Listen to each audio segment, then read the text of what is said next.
journal. Henri Ochocho.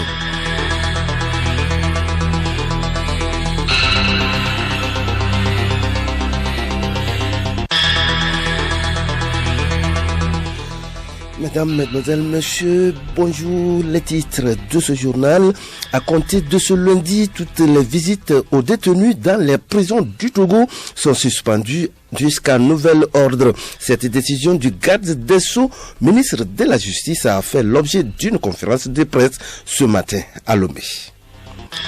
Depuis hier, les taxis-motos n'ont plus le droit de charger des passagers, même obligation aux particuliers, des mesures prises pour lutter contre la propagation du coronavirus, mais qui n'ont pas été totalement respectées hier, jour de Pâques. Ce lundi, Radio Lomé a fait un tour dans la ville de Lomé pour voir si ces dispositions légales sont appliquées.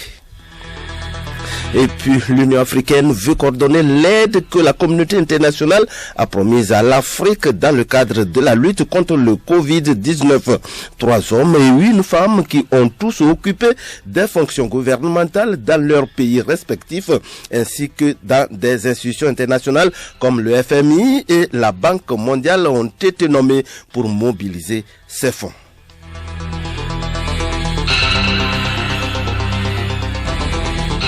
Radiolomé.tg. Mesdames, Mesdemoiselles, Messieurs, une fois encore bonjour. Aujourd'hui, lundi de Pâques, jour après la Pâques qui se déroule dans un contexte particulier en raison du confinement dû au coronavirus. À tous, nous souhaitons bonne fête. Nous le disions en titre, à compter de ce lundi 13 avril 2020, toutes les visites aux détenus dans les prisons du Togo, au cabanon du centre hospitalier universitaire Sylvanus Olympio de Lomé et à la brigade pour mineurs de Lomé sont suspendus jusqu'à nouvel ordre. Ainsi en a décidé le garde des Sceaux, ministre de la Justice.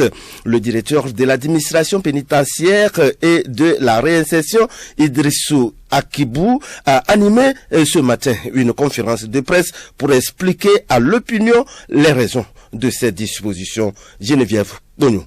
Il s'agit pour le directeur de l'administration pénitentiaire et de la réinsertion, Idrissou Akibou, d'édifier l'opinion publique sur les raisons de cette disposition. Selon lui, c'est dans le cadre de la mise en œuvre des mesures préventives de la lutte contre la propagation de la pandémie du Covid-19 prises par le gouvernement. Bref, protéger les pensionnaires des centres pénitentiaires contre le risque de contamination venant de l'extérieur. Idrissou Akibou. La pandémie de Covid-19 est en train de frapper tous les pays et le nôtre n'est pas du reste.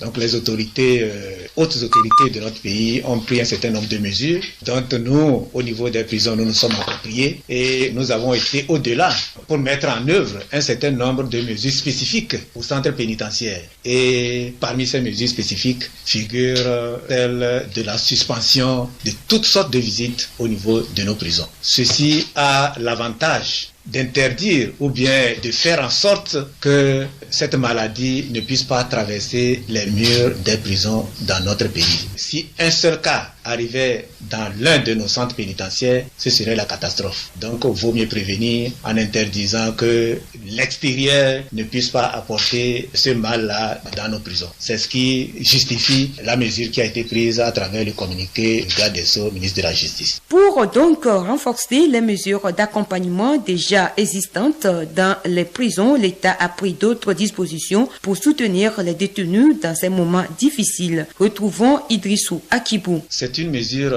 très délicate. Les hautes autorités, avant que cette décision ne soit prise, ont quand même pris en compte les contours. Et effectivement, il y a des mesures d'accompagnement pour limiter ou bien pour faciliter un peu les conditions des détenus. Donc c'est à cet effet que le chef de l'État, à qui je rends un grand hommage, a réagi positivement en mettant à la disposition du ministère de la Justice un fonds pour un repas supplémentaire pendant une période donnée. Donc les parents et amis qui venaient dans les prisons, c'était dans l'optique de soutenir les détenus ou bien l'administration à travers un autre repas. Et c'est ce que l'État a pris en charge. Donc à partir d'aujourd'hui, dans les centres pénitentiaires, à la brigade pour mineurs et au cabanon de Lomé, nous offrirons 2 repas à tous les détenus. Et je rappelle que ce sont des repas qui seront des repas de qualité. Parce que nous avons instruit dans ce sens-là pour que toutes les dispositions soient prises afin que ces repas soient vraiment comme si nous étions à la maison. Toutefois, les cas exceptionnels dérogatoires seront examinés par la direction de l'administration pénitentiaire et de la réinsertion. Le directeur explique. C'est en fonction des circonstances, nous verrons qu'est-ce qu'il y a lieu de faire. Est-ce qu'il y a un danger? Est-ce qu'il y a péril en la demeure? Tout ça, là, nous allons apprécier avant de voir ce qu'il y a lieu de faire. Donc, ce n'est pas systématique que la dérogation permettra à certaines personnes d'accéder à la prison, mais c'est les circonstances qui vont permettre de savoir la mesure à prendre.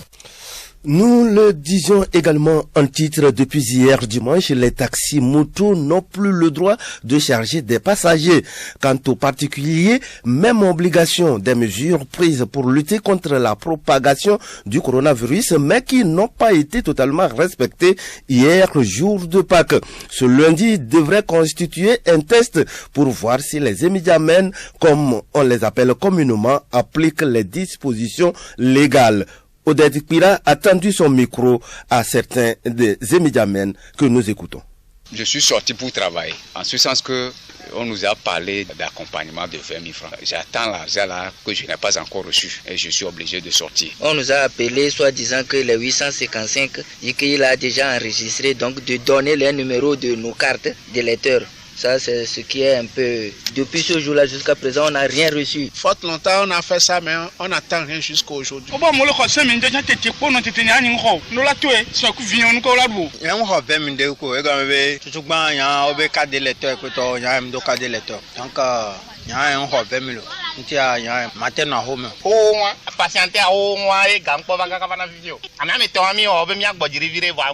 Dans l'espoir d'obtenir ce appui de l'État dans les jours à venir, il compte tout de même regagner la rue. Tout d'abord, c'est insuffisant, mais on dit que ce qui est nécessaire pour l'homme là, il le dit dans sa langue vernaculaire.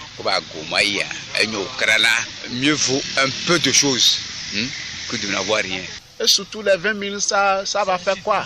Moi, j'ai 2 enfants. Avec ma femme plus moi, ça fait 4 personnes. J'ai loué une chambre à 12 000. Si j'enlève les 12 000 dans les 20 000, ça reste 8 000. 8 000 électricité, au moins 2 000 francs, ça reste 6 000. Et c'est les 6 000 là, 4 personnes vont manger dans un mois. Un peu compliqué. Au moins 2 000 francs par jour, ça fait 60 000 par mois.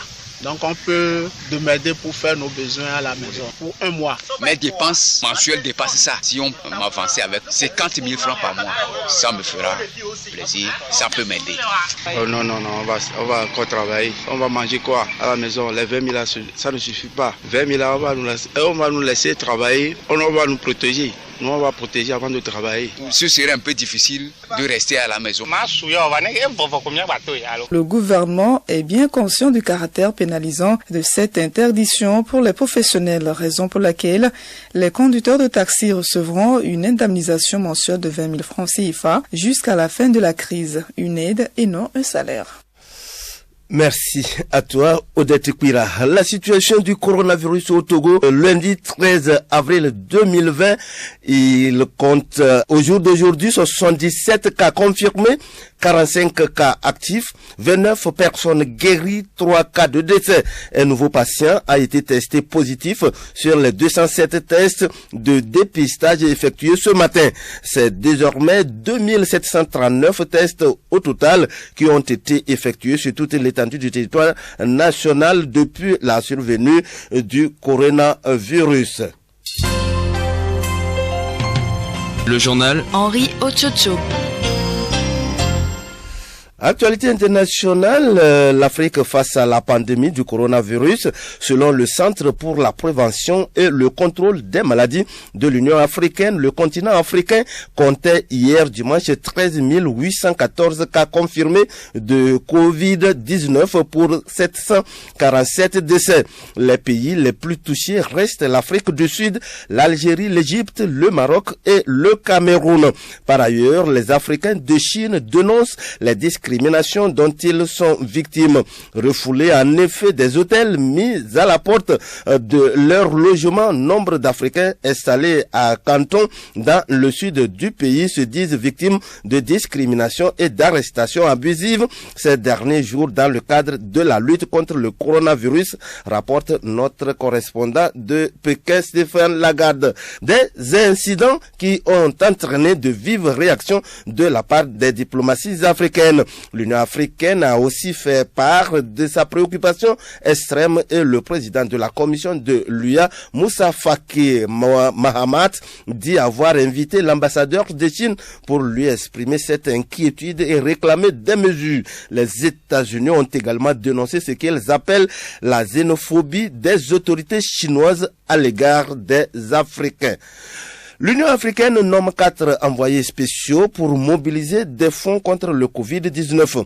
3 hommes et une femme qui ont tous occupé des fonctions gouvernementales dans leurs pays respectifs ainsi que dans les institutions internationales comme le FMI et la Banque mondiale. Juliette Kamdé. Ils ont été nommés par Cyril Ramaphosa, le président sud-africain, qui est aussi le président en exercice de l'Union africaine, et ont déjà gagné un surnom, les 4 fantastiques. 4 spécialistes des questions financières et d'aide publique rompus aux arcanes des institutions internationales comme le FMI, la Banque mondiale et la Banque africaine de développement. Le plus connu d'entre eux est le Rwandais Donald Kaberuka, ancien patron de la BAD et dont le carnet d'adresse vaut, dit-on, de l'or. Les autres ne sont pas en reste. L'Ivoirien Tidjane Thiam a dirigé la deuxième banque helvétique, le Crédit Suisse, tandis que le Sud-Africain Trevor Manuel fut à maintes reprises ministre sous Mandela, Thabo Mbeki et Jacob Zuma.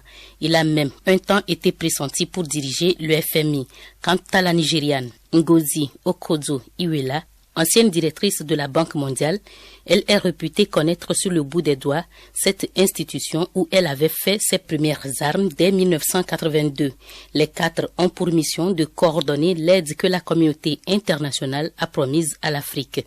Le continent va vivre cette année sa première récession en un quart de siècle, la Banque mondiale redoutant même une crise alimentaire dans certains pays. Juliette Kamdé. Au Maroc, une association vient en aide aux mères célibataires pendant le confinement. En effet, la fourgonnette de l'Institut national de solidarité avec les femmes de détresse parcourt les rues de Casablanca pour distribuer des paniers de solidarité. Car au Maroc, les femmes tombées enceintes hors mariage sont frappées d'exclusion sociale. Près de 300 femmes sont concernées et aidées par cette association. En RDC, le week-end de Pascal meurtrier en Utiri, des affrontements ont été signalés, ça et là, entre l'armée régulière et les groupes armés. Le porte-parole des FARDC parle d'une quarantaine de morts, dont 4 militaires. La société civile, elle, évoque le chiffre de plus de 130 morts, parmi lesquels une dizaine de militaires.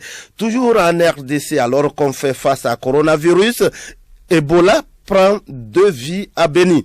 Après un homme, vendredi 10 avril, une fillette est morte à Béni hier dimanche. Ces 2 cas interviennent alors que la RDC s'apprêtait à déclarer ce lundi la fin de cette épidémie qui a déjà fait 2276 décès dans l'est de la RDC. Écoutez Radio Lomé sur le web sur le www.radiolomé.tg. Chronique juridique, l'autorité de réglementation du secteur électrique ARSE est un organe chargé de régler les litiges entre les consommateurs du courant électrique et la société. Elena Sabi nous explique la procédure de saisine. Selon l'article 13 de la loi numéro 2000-012 relative au secteur de l'électricité, toute personne justifiant d'un intérêt, y compris l'État, peut déposer une plainte par écrit devant l'autorité de réglementation du secteur de l'électricité ARSE, ceci à l'encontre de tout concessionnaire ou toute autre personne exploitant des installations électriques. Marc Kwakani ainsi, chargé de communication à l'ARSE. Pour saisir l'autorité, il est simple. Soit vous adressez un courrier, soit vous passez par mail. Nous avons donc notre adresse email info@arce.tg. Vous passez par le site www.arce.tg ou vous appelez donc nos numéros 22 22 0778. Ou bien vous venez carrément donc à notre service situé en face de la société Togo Gaz et Liquide, donc dans le quartier Soutel. L'article 13 autorise également l'autorité de réglementation du secteur de l'électricité ARCE à procéder aux vérifications et investigations nécessaires afin de satisfaire les clients et faire appliquer les sanctions. Retrouvons Marc Kwakani Assi, chargé de communication à l'ARCE. Lorsque un consommateur vient nous voir pour une préoccupation donnée, eh bien, on ne se lève pas comme ça pour traiter dans la préoccupation. Mais il faut investiguer, il faut fouiller, il faut chercher à savoir si la préoccupation posée par le consommateur est fondée. Eh bien, cela nous amène parfois à nous rendre chez le consommateur à la maison ou bien à chercher à avoir donc des documents, des éléments de preuve. Je donne un exemple. Un consommateur qui vient dire « J'ai été à la CET, j'ai demandé un branchement depuis 2 ans, je ne suis pas branché ». Alors, sur quel élément je vais me fonder pour pouvoir donc travailler son dossier? C'est sur la preuve qu'il a été payé, donc il y a une facture. Et je prends la facture, donc nous contrôlons pour voir est-ce qu'effectivement les allégations sont fondées. Et donc par rapport à cela, nous allons donc interpeller donc, la CET. Si les conditions sont réunies, ils se dépêchent pour aller donc donner satisfaction au client. Et il y en a qui nous rappellent après pour nous dire effectivement, voilà, je suis venu vous voir et j'ai eu satisfaction. On se retrouve lundi prochain pour un autre numéro.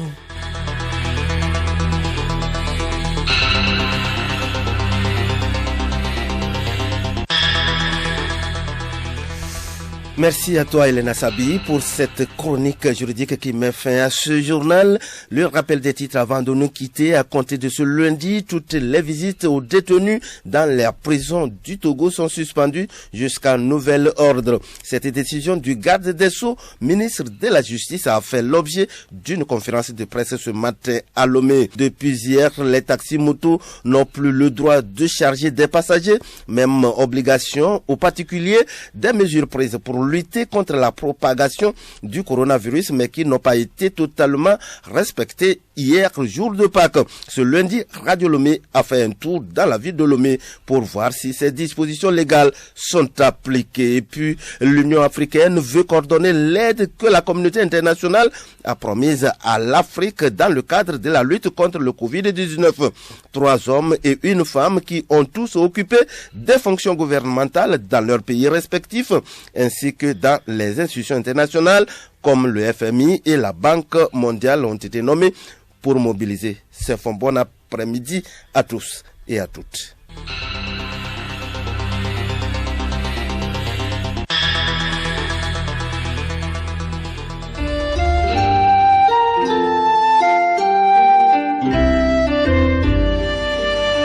Plusieurs mesures d'hygiène peuvent nous éviter la contamination du coronavirus. Pratiquons le plus régulièrement possible le lavage des mains avec de l'eau, le savon ou de la cendre. Se couvrir la bouche et le nez avec un mouchoir en cas de toux ou d'éternuement. Sans mouchoir, utilisez le pli de son coude. Jetez immédiatement le mouchoir après usage dans une poubelle fermée.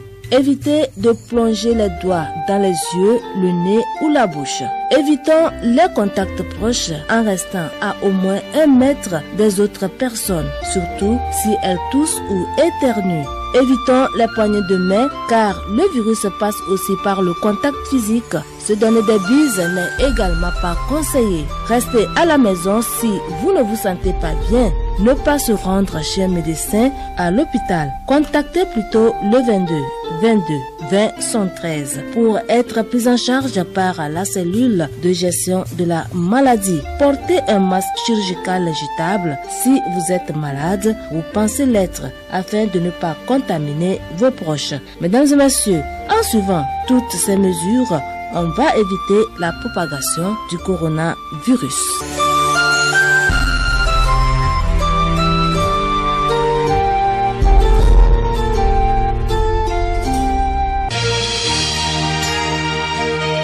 Radio Lomé, boîte postale 434, email radiolomé@radiolomé.tg. radiolomé.tg